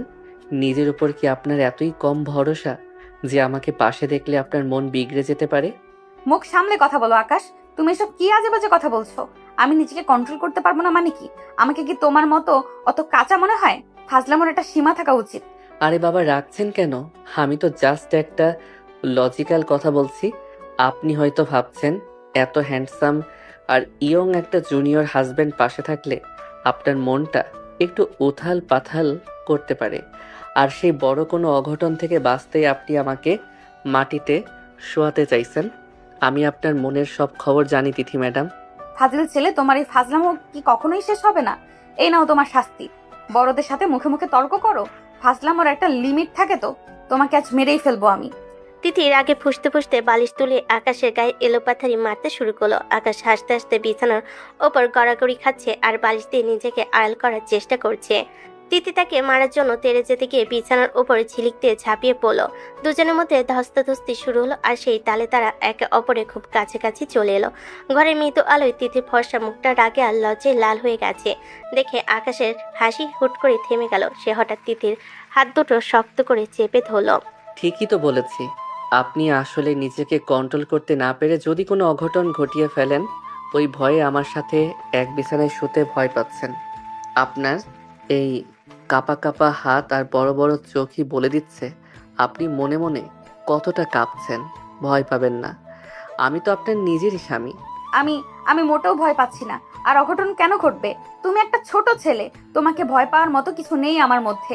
তুমি এখন আমার হাত ছাড়ো বলছি। আকাশ, এভাবে তাকিয়ে আছো কেন? ছোট ছেলে? কলেজের সেই দাপুটে সিনিয়র আপু কি এখন একবারের জন্য স্বীকার করবেন যে এই ছোট ছেলেটাই তার আইনত স্বামী? নাকি সারা রাত এইভাবে আপনার হাত দুটো ধরে আপনার চোখের দিকে তাকিয়ে বসে থাকতে হবে? দেখুন তিথি, আমি একদম ভদ্র হয়ে বিছানার এক পাশে শুয়ে থাকবো, আপনি অন্য পাশে। কোনো বিপদ ঘটবে না, আমি গ্যারান্টি দিচ্ছি। নাকি আপনি নিজেই বিপদ ডেকে আনতে চাইছেন? তুমি একটা আস্ত শয়তানের হাড়ি আকাশ। আমি জানি না কেন তোমার সাথে আমার বিয়ে হলো। ঠিক আছে, আমি এই পাশে শুচ্ছি, কিন্তু সাবধান, মাঝখানেই বালিশের দেওয়াল থাকবে। এটা পার করলেই কিন্তু তোমার খবর আছে। বালিশের দেয়াল? আপনি তো দেখছি একদম ছোট বাচ্চাদের মতো আইডিয়া দিচ্ছেন। ঠিক আছে ম্যাডাম, আপনার বালিশের দেয়ালই সই, তবে মাঝরাতে ঘুমিয়ে ঘুমিয়ে দেয়াল ভেঙে আমার দিকে গড়িয়ে আসবেন না তো। আপনার তো আবার ঘুমের মধ্যে হাত পা ছোড়ার অভ্যাস আছে। চুপ করো আকাশ, একটা কথা বলবে না। লাইট বন্ধ করো, আমার খুব ঘুম পাচ্ছে। আর কাল সকালে আব্বু ডাকার আগে যেন তোমাকে ঘুম থেকে উঠতে দেখি। মেহমান হিসেবে দেরি করে উঠলে খুব খারাপ দেখাবে। তিথি লজ্জার অস্বস্তি নিয়ে বিছানায় একদম কিনারে গিয়ে শুয়ে পড়ল। আকাশ মুচকি হেসে লাইটটা বন্ধ করে দিল। জানালার ফাঁক দিয়ে চাঁদের আলো এসে পড়ছে তাদের বিছানায়। আকাশ এক পলক পাশে শুয়ে থাকা তিথির দিকে তাকালো। তিথির চোখ বন্ধ করে থাকলো। তার ঘন ঘন নিঃশ্বাস নেওয়া আর হৃৎপিণ্ডের শব্দ আকাশ স্পষ্ট শুনতে পাচ্ছিল। বাপের বাড়িতে এসে তাদের এই প্রথম রাতটা এক অন্যরকম রোমাঞ্চকর নিস্তব্ধতা আর মিষ্টি অস্থিরতায় ভরে উঠল। বেশ কয়েকদিন তিথিদের বাড়িতে আকাশ আর তিথির দারুণ আনন্দ আর হাসি মজায় কেটে গেল। জামে আদরে কোনো কমতি ছিল না, আর আকাশও তার শাশুড়ি মায়ের হাতের রান্না খেয়ে খুব ভালো দিন পার করেছে। কিন্তু বিপত্তিটা দেখা দিল তাদের ফেরার আগের দিন থেকে। সকাল থেকে তিথির বাবাকে খুব বিমর্ষ আর চিন্তিত দেখাচ্ছে। তিনি ড্রয়িং রুমে বসে বারবার ফোনের দিকে তাকাচ্ছিলেন আর দীর্ঘশ্বাস ফেলছিলেন। আকাশ লক্ষ্য করল তার শ্বশুরমশাইয়ের কপালে দুশ্চিন্তার ভাঁজ। আব্বু, সকাল থেকে দেখছি আপনি খুব গম্ভীর হয়ে বসে আছেন। শরীর কি খারাপ লাগছে? কোনো সমস্যা হলে আমাকে বলতে পারেন, আমরা তো কালই চলে যাব। আপনার এই মুখ ভার দেখলে আমাদেরও মন খারাপ হবে। না রে বাবা আকাশ, তেমন কিছু না। ব্যবসার একটু ঝামেলা চলছে, ও ঠিক হয়ে যাবে। তুই ব্যস্ত হোস না, তোরা আনন্দ কর, আমি একটু আছি। বাবা, তুমি লুকানোর চেষ্টা করছো কেন? আমি তো দেখছি তুমি ফোন ধরছো না আর বারবার অস্থির হয়ে পায়চারি করছো। আম্মুও বলছিল তুমি নাকি রাতে ঘুমাওনি। কি হয়েছে বলবে তো? তিথির বাবা কথাটি এড়িয়ে গিয়ে নিজের ঘরের দিকে চলে গেলেন, কিন্তু দুশ্চিন্তা মানুষকে কিন্তু দুশ্চিন্তা মানুষের শরীরের উপর কতটা প্রভাব ফেলে তা বোঝা গেল কিছুক্ষণ পরে। বিকেলের দিকে হঠাৎ করে তিথির বাবা সোফা থেকে উঠতে গিয়ে মাথা ঘুরে পড়ে গেলেন। সারা বাড়িতে হুলুস থুলুস পড়ে গেল। আকাশ দ্রুত তাকে ধরে সোফায় শুয়ে দিল এবং মুহূর্তের মধ্যে অ্যাম্বুলেন্স ডেকে তাকে শহরের বড় হাসপাতালে নিয়ে যাওয়া হলো। ডাক্তার জানালেন অতিরিক্ত মানসিক চাপের কারণে আজ ওনার রক্তচাপ বেড়ে গিয়ে এই অবস্থা হয়েছে। ওগো, তোমার কি হলো? তিথিরে, তোর বাবার তো কখনো এমন হয়নি। আমি এখন কি করব? এই হাসপাতালে তো অনেক খরচ। আমার তো মাথায় কাজ করছে না। আম্মু তুমি শান্ত হও, আকাশ তো আছে, আমি আছি, বাবার কিছু হবে না। বাবা তুমি বরং রিসিপশনে গিয়ে কথা বলো, ভর্তির জন্য কত টাকা লাগবে। আমি বাবার কার্ড আর চেক বই নিয়ে আসছি। আপনি চিন্তা করবেন না মা, আমি সব দেখছি। তিথি আপনি কার্ডটা দিন, আমি এখনই বিল মিটিয়ে দিচ্ছি। আকাশ তিথির বাবার বিজনেস কার্ড নিয়ে কাউন্টারে বিল দিতে গেল, কিন্তু কিছুক্ষণ পরে আকাশ ফিরে এলো খুব গম্ভীর মুখ নিয়ে। তার পেছনে হাসপাতালে এক কর্মচারী এসে দাঁড়ালো। আকাশের চোখের কোণে তখন এক ধরনের বিস্ময় আর রাগ কাজ করছে। তিথি, একটা বড় সমস্যা হয়ে গেছে। আপনার বাবার বিজনেস অ্যাকাউন্টের সব কার্ড ডিক্লাইন করছে। এমনকি সেভিংস অ্যাকাউন্টেও কোনো ব্যালেন্স নেই দেখাচ্ছে। হাসপাতালের লোক বলছে অ্যাকাউন্ট নাকি পুরোপুরি ফাঁকা। কি বলছো এসব আকাশ? অসম্ভব। বাবার অ্যাকাউন্টে তো সব সময় পর্যাপ্ত পরিমাণ টাকা থাকে। কয়েকদিন আগেই তো বড় একটা পেমেন্ট ঢোকার কথা ছিল। আব্বু তুমি কি কিছু জানো? হঠাৎ অ্যাকাউন্ট ফাঁকা হলো কিভাবে? আমি তো কিছুই জানি না মা। তোর বাবা তো ব্যবসার সব কাজ সায়ান আর ওর বাবার সাথে পার্টনারশিপে করতো। ইদানিং সায়ানের সাথে বিয়ের কথা ভেঙে যাওয়ায় ওনারা নাকি একটু ঝামেলা করেছিলেন, কিন্তু টাকা সব উধাও হয়ে যাবে সেটা তো ভাবিনি। আকাশ এই কথা শুনে আর এক মুহূর্ত দেরি করলো না। সে তার নিজের কিছু সোর্স ব্যবহার করে এবং ব্যাংকের পরিচিত একজনের মাধ্যমে তখনই ইনভেস্টিগেশন শুরু করলো। প্রায় ঘন্টাখানেক ছোটাছুটির পর আকাশ যখন ফিরে এলো তখন তার জল শক্ত হয়ে আছে, রাগে তার হাত কাঁপছে। তিথি, আমি জানতে পেরেছি কি হয়েছে। এটা কোনো টেকনিক্যাল সমস্যা নয়, এটা একটা পরিকল্পিত ধোঁকাবাজি। সায়ান আপনার বাবার সব জয়েন্ট অ্যাকাউন্ট থেকে টাকা সরিয়ে নিয়েছে এবং জালিয়াতি করে সব পার্টনারশিপ পেপার ভেঙে দিয়েছে। শুধু তাই নয়, সে আপনার বাবার নামে বিশাল একটা লোনও দেখিয়ে রেখেছে। সায়ান আপনাদের পথে বসানোর ব্যবস্থা করে পালিয়েছে। ও এতটাই নিচে নামতে পারলো? শুধু বিয়ে ভেঙেছি বলে ও আমার বাবার তিল তিল করে গড়া ব্যবসাটাও শেষ করে দিল। আকাশ এখন বাবার চিকিৎসা হবে কিভাবে? আমরা তো এখন একদম অসহায় হয়ে পড়লাম। অসহায় ভাববেন না তিথি। সায়ান ভেবেছে সে খুব চালাক, কিন্তু সে জানে না সে কার সাথে পাঙ্গা নিয়েছে। ও আমার পরিবারের সম্মান নিয়ে খেলেছে। আমি প্রতিজ্ঞা করছি তিথি, সায়ানকে আমি এমন শিক্ষা দেব যে ও জীবনে আর কোনো মেয়ের দিকে তাকানোর সাহস পাবে না। সায়ান যা যা কেড়ে নিয়েছে আমি তার ডাবল ওর থেকে উসুল করব। আকাশের কণ্ঠস্বরে এমন এক দৃঢ়তা ছিল যে তিথি তার মা আর কিছুটা আশ্বস্ত হলেন, কিন্তু হাসপাতালে বেডে শুয়ে থাকা নিথর তিথির বাবার দিকে তাকিয়ে সবার মনে একরাশ আতঙ্ক দানা বাঁধল। আকাশ মনে মনে সায়ানের বিরুদ্ধে এক মারাত্মক শখ কষতে শুরু করলো। কলেজে সেই চঞ্চল জুনিয়র ছেলেটা যেন মুহূর্তেই এক গম্ভীর আর প্রতিহিংসা পরায়ণ পুরুষে পরিণত হলো। লড়াইটা এখন আর শুধু সায়ান আর তিথির মধ্যে নেই, এটা এখন আকাশের সম্মানের লড়াই। গত কয়েকটা দিন আকাশের উপর দিয়ে যেন প্রলয় বয়ে গেছে। সে ঠিকমতো খাওয়া দাওয়া বা ঘুম কিছুই করেনি। তার চোখে মুখে ছিল শুধু প্রতিশোধের নেশা। আকাশ তার বন্ধুদের এবং ব্যক্তিগত কিছু আইনি সোর্সের সাহায্যে নিয়ে দিনরাত এক করে সায়ানের সব জালিয়াতি নথিপত্র জোগাড় করেছে। অবশেষে আকাশ সার্থক হলো। সায়ান এবং তার বাবা যে অত্যন্ত চতুরতার সাথে তিথির বাবার সই জাল করে ব্যাংক অ্যাকাউন্ট ফাঁকা করেছে তার সব অকাঠ্য প্রমাণ এখন আকাশের ব্যাগে। আকাশ পুলিশ ফোর্স নিয়ে সরাসরি সায়ন্তর অফিসে হানা দিল। সায়ন তখন নিজের কেবিনে বসে জয়ের হাসি হাসছিল। ঠিক তখনই পুলিশ তার হাতে হাতকড়া পরিয়ে দিল। আকাশ, তুমি কাজটা মোটেও ভালো করলে না। তুমি জানো না আমি কে? এই পিচ্ছে একটা ইম্যাচিওর ছেলে হয়ে তুমি আমার এত বড় ব্যবসায়িক সাম্রাজ্য ধ্বংস করলে। তোমার সাহস তো কম নয়। পুলিশ অফিসার, আপনারা ওকে কেন ধরছেন না? ও তো জাস্ট একটা কলেজের স্টুডেন্ট। মিস্টার সায়ান, চিৎকার করে লাভ নেই। আপনি যাকে কলেজের স্টুডেন্ট ভেবে তুচ্ছ তাচ্ছিল্য করছেন সেই স্টুডেন্টই আপনার জালিয়াতের সব নাড়িভুড়ি বের করে ফেলেছে। এই যে দেখুন আপনার জাল সইয়ের কপি আর ট্রান্সফার হিস্ট্রি। আপনি ভেবেছিলেন তিথির বাবাকে হসপিটালে পাঠিয়ে আপনি সব হজম করে ফেলবেন। আকাশ থাকতে সেটা অসম্ভব। অফিসার, ওকে এখনই নিয়ে যান। তিথি কোথায়? আমি ওর সাথে কথা বলতে চাই। তিথিকে ডাকো। ও নিশ্চয়ই এসব জানে না। ও জানলে কখনোই আমাকে এভাবে জেলে পাঠাতে পারতো না। ঠিক সেই সময় তিথি আর তার বাবা হসপিটাল থেকে ছাড়া পেয়ে পুলিশের গাড়ির শব্দ শুনে সেখানে এসে পৌঁছালেন। তিথির বাবা এখনও বেশ দুর্বল। তিনি তার চোখের সামনে শায়নদের এই জঘন্য রূপ দেখে তিনি পাথর হয়ে দাঁড়িয়ে রইলেন। শায়ন তিথিকে দেখা মাত্রই পাগলের মতো তার দিকে এগিয়ে যাওয়ার চেষ্টা করতে লাগলো। তিথি, তিথি শোনো তিথি, আমি তোমাকে সত্যি অনেক ভালোবাসতাম। আমি তোমাকে বিয়ে করে রানীর মতো সুখে রাখতে চেয়েছিলাম, কিন্তু তুমি কি করলে? তুমি বিয়ের আসর থেকে পালিয়ে গিয়ে আমাকে পুরো সমাজের সামনে অপমান করলে। আমি তো আসতে চেয়েছিলাম, কিন্তু তুমি তো আমাকে ভয় দেখিয়ে ব্ল্যাকমেল করে আসতে নিষেধ করেছিলে। আর এখন এই ছোট্ট একটা ছেলেকে বিয়ে করে স্বামী স্ত্রী খেলা করছো। এটা কি ঠিক হলো তিথি? আমার প্রতি তোমার কি কোনো মায়া নেই? ভালোবাসা? তুই এই পবিত্র শব্দটা তোর মুখে আনিস না সায়ান। ঘৃণা হচ্ছে আমার। তুই ভালোবাসার মানে বুঝিস?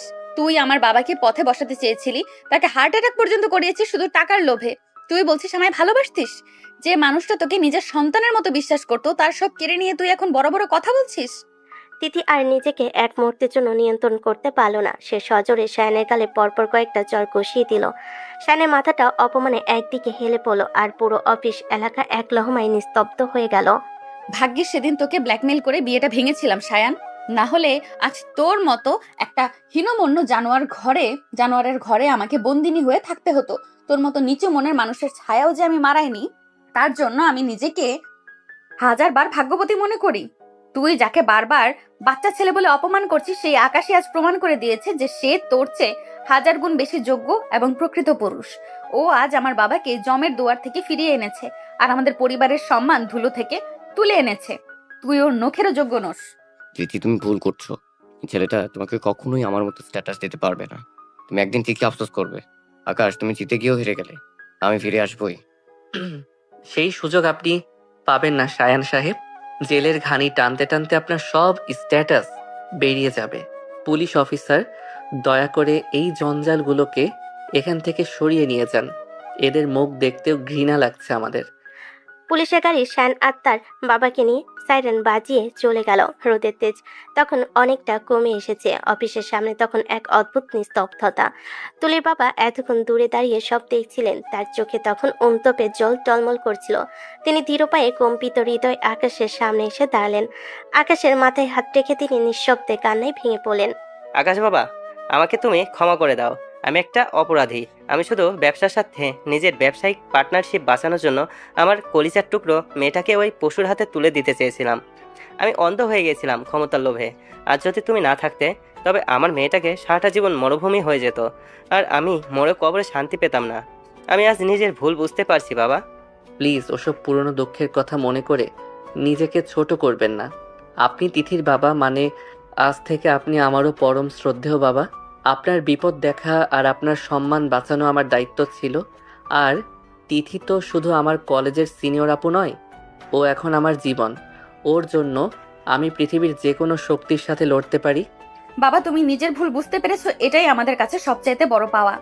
আমাদের ঘর বাড়ি বা টাকা পয়সা হয়তো শায়নরা কেড়ে নিতে চেয়েছিল, কিন্তু আমাদের পরিবারের এই আত্মিক টান কেউ কোনো দিন কেড়ে নিতে পারবে না। আর আকাশ, ও হয়তো বয়সে আমার ছোট, কিন্তু ওর সাহসিকতা আর ওর মনটা হিমালয়ের মতো বিশাল। আমি গর্বিত যে ও আমার স্বামী। তিথির বাবা আকাশের হাত দুটো শক্ত করে জড়িয়ে ধরলেন। তার মনে আজ এক পরম প্রশান্তি খেলা করছে। তিনি বুঝতে পারলেন যে আকাশ শুধু একজন ভালো জামাই নয়, সে এই পরিবারের সত্যিকারের মেরুদণ্ড এবং রক্ষাকর্তা। আকাশ আর তিথি একে অপরের দিকে এক গভীর দৃষ্টিতে তাকালো। তাদের এই টক ঝাল মিষ্টির সম্পর্কের আড়ালে আজ এক গভীর শ্রদ্ধা আর অটুট ভালোবাসার জন্ম নিল। বাড়ি ফেরার পথে রিকশায় আকাশের কাঁধে আলতো করে মাথা রেখে তিথি ভাবল, জীবনের সবচেয়ে কঠিন সময়ে সে সবচেয়ে সঠিক মানুষটিকেই খুঁজে পেয়েছে। শায়নে সেই জঘন্য চক্রান্তের কালো মেঘ কেটে যাওয়ার পর আকাশ আর তিথির জীবনে এক নতুন ভোরের সূচনা হয়েছে। তিথির বাবা এখন পুরোপুরি সুস্থ, আর আকাশ এখন তিথির চোখে শুধুই একজন জুনিয়র নয়, বরং তার বিপদে পরম বন্ধু আর রক্ষাকর্তা।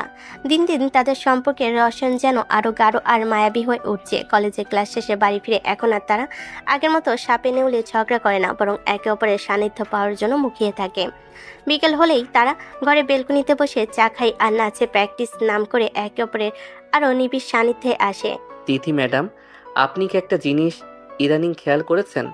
আজকাল আপনি আমাকে আগের মতো আর কথায় কথায় ধমকান না। এমনকি কলেজের সেই দাপুটে আর খতরনাক লোকটাও আপনার মুখ থেকে কোথায় যেন হারিয়ে গেছে। ব্যাপারটা কি বলুন তো? আমাকে দেখে কি এখন আর আগের মতো রাগ হয় না আপনার? নাকি আপনার কঠিন মন আমার ভালোবাসার কাছে হার মেনেছে? রাগ হবে না কেন? রাগ তো আগের চেয়েও বহুগুণ বেড়েছে। তবে এখন সেই রাগের চেয়ে বেশি কেন জানি না ভয় হয়। ওই যে সেদিন তুমি যেভাবে হিরোর মতো একাই সব পরিস্থিতি সামলালে, তারপর থেকে তোমাকে আর সেই ছোট জুনিয়র ভাবতে পারছি না।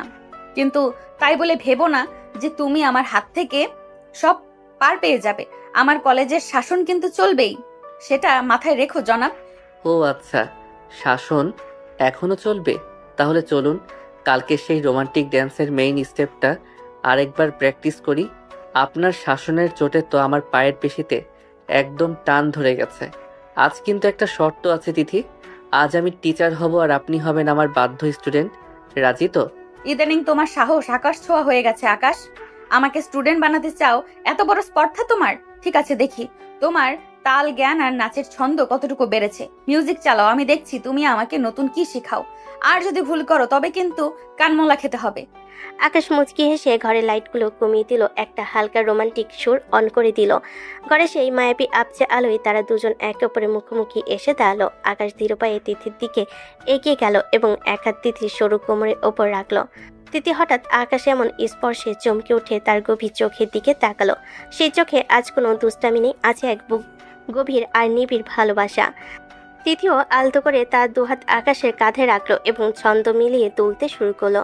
তিথি, আপনি যখন এইভাবে ডাগর ডাগর চোখে আমার দিকে তাকিয়ে থাকেন, তখন আমার মনে হয় পুরো পৃথিবীটা যেন ঠিক এই মুহূর্তে থেমে যাক। কেন জানি না, মনে হয় আপনাকে আরো নিবিড়ভাবে নিজের কাছে টেনে নেই। আচ্ছা তিথি, আপনি কি এখন আমাকে শুধু একটা ছোট জুনিয়র হিসেবেই দেখেন, নাকি আপনার মনের মণিকোঠায় আমার জন্য অন্য কোনো বিশেষ নাম জমা হয়েছে? তুমি মানুষটা বড্ড বেশি জেদি আর একগুঁয়ে আকাশ। যা চাও তা যেইভাবেই হোক আদায় করেই ছাড়ো।